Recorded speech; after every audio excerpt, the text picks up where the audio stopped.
Okay, what does it look like when a party's likely pick for the presidency is facing down 91 criminal counts, a civil fraud trial, and a second trial filed by a woman he's already been found liable of sexually abusing, all while juggling a bid for the presidency?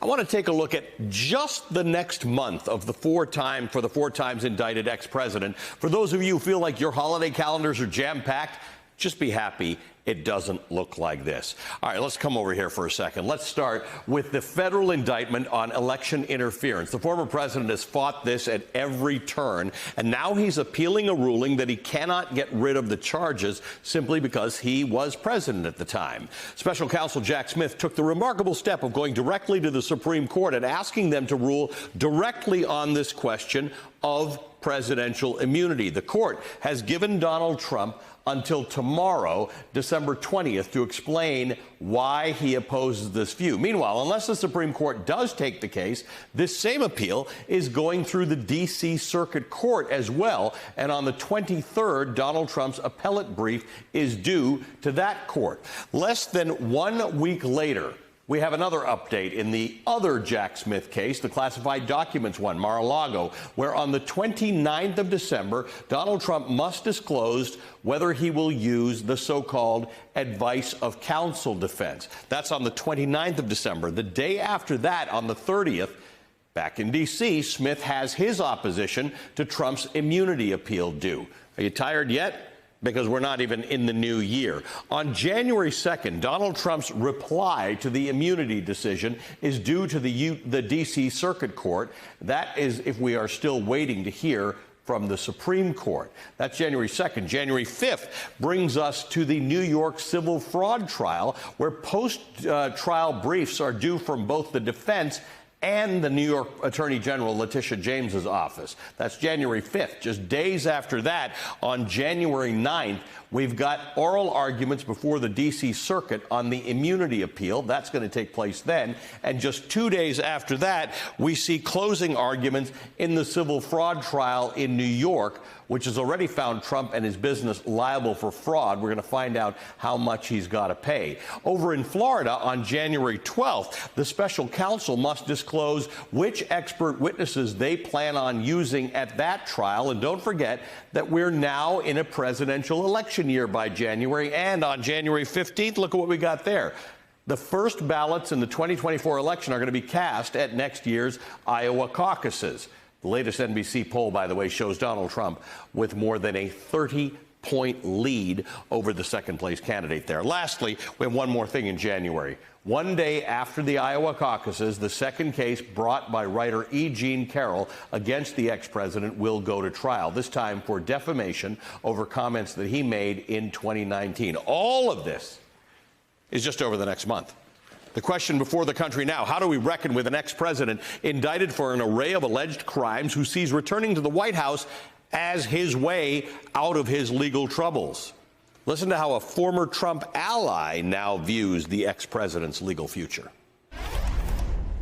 Donald Trump, by the time we get to the general election, will have been convicted by a jury in Washington, D.C. Now this has become a certainty, in my view, with Meadows' testimony. I want you all to kind of picture in your minds Election Day. You'll all be heading to the polls to vote, and that's something that Donald Trump will not be able to do, because he will be convicted of felonies before then, and his right to vote will be taken away. No matter what he says, no matter how he's bragging and going on about him not being afraid, he goes to bed every night thinking about the sound of that jail cell door closing behind him. All right, joining the table, host of the Fast Politics podcast, Vanity Fair correspondent Molly Jong-Fast, Lee Suntara, both back. Welcome to you, Molly. Welcome back to the two of you. Molly, let's pick up exactly where Chris Christie left off. When you talk to people who know Donald Trump, you talk to Mary Trump, you talk to Michael Cohen, they all say the same thing, that he's actually worried about this, and that's why in the New York civil fraud trial, he was so worked up. He walked out at one point. He's always getting into it with the judge, that this stuff is closing in on him. It's starting to actually worry him. Yeah, and this is his family business, the business that he stole from his siblings. So he is really, this is everything to him. And look, this is the legacy to his kids. And there's so much stuff, you know, about the kids sort of taking over the business. It's named after him. And he could be forced. I mean, he could no longer be able to do business in New York. And he thinks of himself as sort of a king of New York real estate. So I think it gets him both financially and also sort of in the, I mean, it's hard to imagine that the man has a soul, but in his, you know, in his self, in his very sort of gestalt of self, I think it's very hard for him. And you see that because he can't control himself. But again, he's always trying to do these cases in the court of public opinion. Yes. Because he thinks if he can get back into the White House, then nothing will happen to him. And, you know, to some extent, he could be right. He could be right about that, but his actual personal liberty is at stake. So while the creation myth of Donald Trump revolves around this New York civil trial, these other trials, to Chris Christie's point, could actually affect his personal liberty, and they're all going to be playing out. It could affect his personal liberty, but of course, that is the reason he is likely running for president again. I want to be a little bit contrarian for a second, Ali, if I can be. I think the reason he's so worked up about the New York civil fraud trial is it's the one thing he can't campaign his way out of. There is no exit strategy on civil liability, particularly for a former president. And so that cannot be undone by being restored to the White House. Pausing a criminal case in Georgia, dismissing the federal cases because of existing Office of Legal Counsel at the Department of Justice policy that essentially says you can't prosecute a sitting president. That can all be accomplished. But this New York civil fraud trial that has the potential of dismantling and then liquidating his empire, there is nothing somebody can do about that case from 1600 Pennsylvania Avenue. So I've seen all sorts of polls about this. I'm sure you have too. That's a whole lot of people seem unmoved by the whole thing. They are convinced by Donald Trump's argument that this is a witch hunt. They're coming after him. Those who will support him, it seems many people will. But there is some polling that indicates that if he is actually convicted in some of these cases, we move from the abstract into the practical, and there is a small percentage of people who say, maybe I need to go somewhere else. What does that look like to you? Does somewhere else look like Nikki Haley? Does somewhere else look like sitting on your hands? Does somewhere else look like Joe Biden? Well, first of all, this would, if there was going to be another nominee for the Republican Party, this would have to happen before their convention in July, and I don't think there's going to be a conviction before July. And that would be the moment when the party poobahs could get together and pick somebody else, because there are no real like laws or rules in these party conventions.